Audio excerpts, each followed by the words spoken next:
Ada Flo. Halo gendut. Gendut gendut. Gendut gendut. Gendut gendut. Gendut gendut. Gendut gendut. Gendut kabur.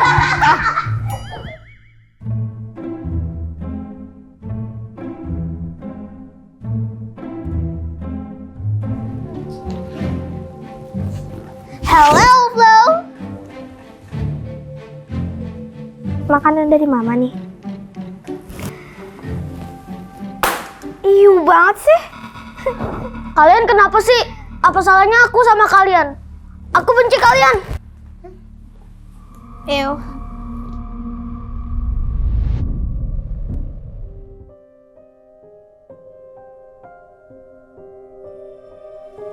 Flo, kenapa Flo? Kok mukanya sedih gitu? Aku benci banget Kak sama temen-temen aku. Mereka sering ngejek aku gendut. Aku nggak bakal maafin mereka. Mereka udah jahat sama aku. Boleh gitu loh Flo, kamu harus belajar memaafkan.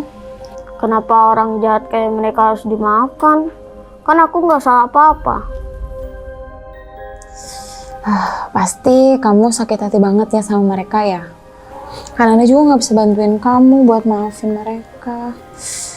Tapi kan Anda punya teman yang bisa bantuin kamu. Siapa Kak? Kenapa dia bisa bantu aku maafin teman-teman aku? Tahu nggak karena apa? Karena dia sangat menyayangi semua orang. Menyayangi kamu, menyayangikan Anda, menyayangi teman-teman kamu juga. Bahkan yang menyakiti hatinya sekalipun. Iya, Siapa Kak? namanya adalah Tuhan Yesus. Dia sudah mati di kayu salib untuk memaafkan dosa semua orang. Sakit hatinya Tuhan itu pasti lebih berkali-kali lipat daripada yang kita rasakan. Karena kita sering banget melakukan kesalahan. Tapi Tuhan tetap mau memaafkan kita karena kasihnya yang begitu besar. Jadi Tuhan juga mau anak-anaknya melakukan hal yang sama. Karena Anda tahu pasti susah banget. Tapi pasti Tuhan kasih kekuatan dan damai sejahtera supaya kamu bisa melawan semua rasa sakit hati itu. Dan bisa maafin teman-teman kamu.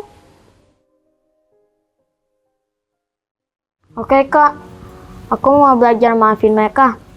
Aku mau minta kekuatan dari Tuhan Yesus. Makasih ya Kak. Sama-sama, semangat ya.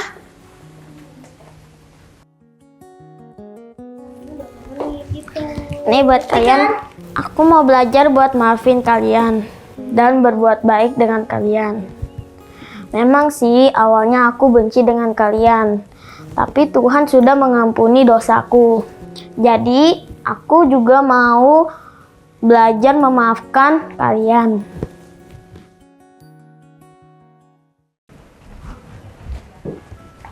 Flo, kita minta maaf ya. Kita nggak tahu kamu sampai kayak gitu. Kita janji kok nggak bakal ngejek kamu kayak gitu lagi. Maaf ya. Makasih ya. Makasih ya. Makasih ya. Oh ya Flo, besok kita ujian apa sih? Besok kita ujian ini. Oh itu. Kamu udah belajar belum? Belum.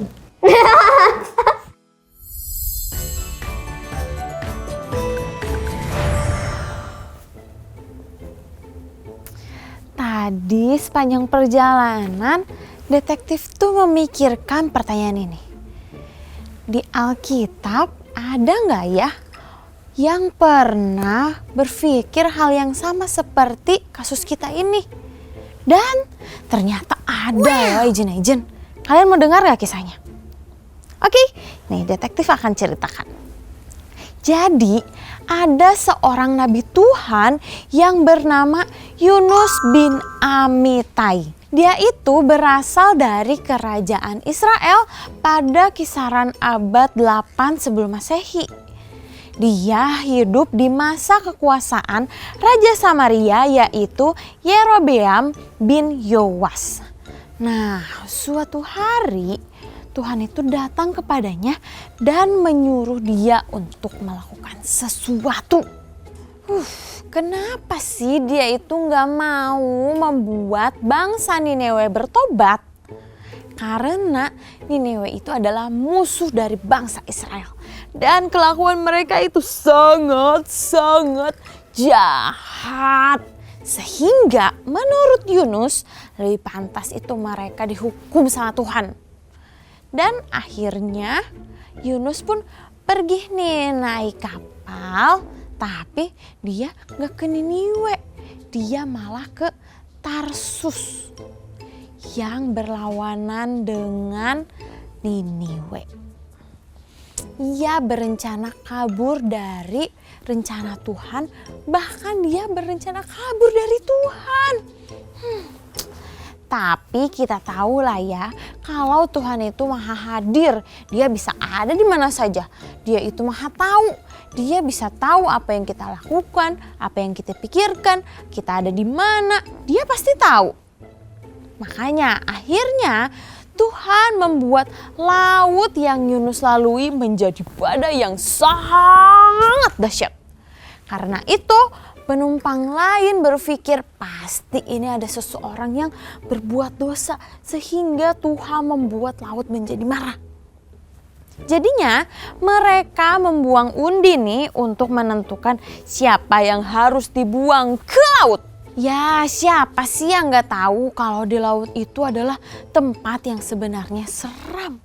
Karena kita gak tahu tuh di bawah sana ada makhluk apa. Mungkin ikan-ikan kecil-kecil yang lucu atau bahkan ikan-ikan yang besar yang bisa menelan kita hidup-hidup. Dan itulah yang terjadi kepada Yunus. Di dalam ikan besar itu, Yunus sadar bahwa apa yang ia lakukan itu salah. Akhirnya, ia terus berdoa kepada Tuhan supaya ia dimaafkan.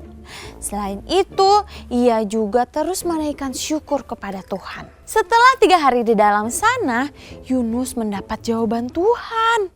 Yunus pun memutuskan untuk menuruti apa kata Tuhan dan akhirnya ia pergi ke Niniwe.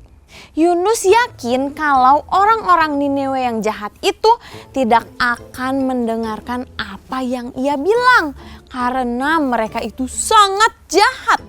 Jadi lebih cocok kalau mereka itu mendapat musibah dari Tuhan daripada mereka harus bertobat dan berbalik kepada Tuhan, berbalik ke jalan yang benar. Tapi ternyata bukan yang Yunus pikirkan yang terjadi.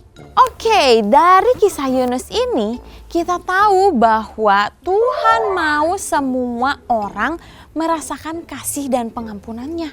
Sekalipun dia orangnya sangat jahat dan menurut kita dia udah gak layak untuk diampuni. Dan Tuhan juga mau kita anak-anaknya untuk melakukan hal yang sama. Yaitu untuk mengampuni orang lain yang membuat kita sangat kesal. Supaya orang lain juga merasakan kasihnya melalui kita.